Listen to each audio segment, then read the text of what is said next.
Head esmaspäeva hommikut! Kuna viimaste aegade erakondade valimisreitingud on olnud erakordselt kõikuvad ja kohalike omavalitsuse valimised on juba vähem kui 6 kuu pärast, siis seoses sellega oleme võttegrupiga otsustanud tulla siia Eesti Keila keskuse tänavatele, et teha ülevaade, mis häirib eestlasi praeguse Eesti juures enim. Mina olen Herbert Herb, erakond Ilusa peareporter ning et saada oma vastusele küsimus, peamegi leidma ühe intervjueeritava. Ma nägin enne ühte inimest meist siit mööduvast, läheme otsime ülesse.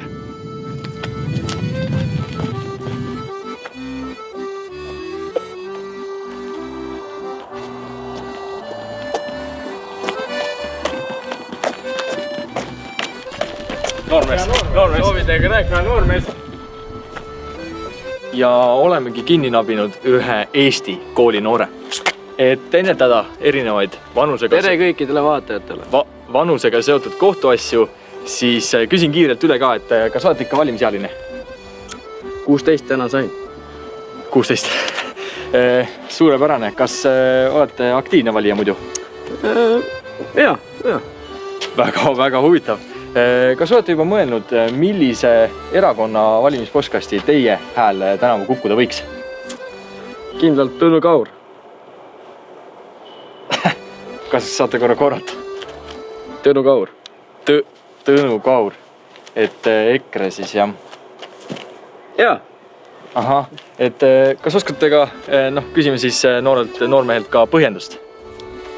Et nagu me teame kõik, et EKRE on siis kõige eestimaisem, võiks isegi öelda, erakond Eestis.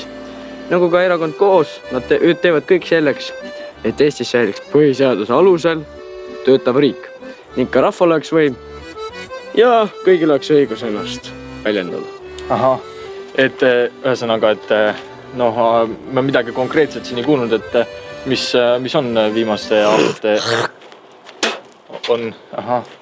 mis mu küsimus oli see, et mis on viimaste aastate EKRE täide läinud lubadused? No, nagu ütleks siis nii, et see teate küll seda, kord mul tuleb nimi meelde. No, ta tegi seda LGBTQ asja, mingi sükest asja. Et ja need teised asjad ka veel seal otsa, et need jah. Ei no, väga hea tõesti, et ühesõnaga olete vaba. On ikka lammas.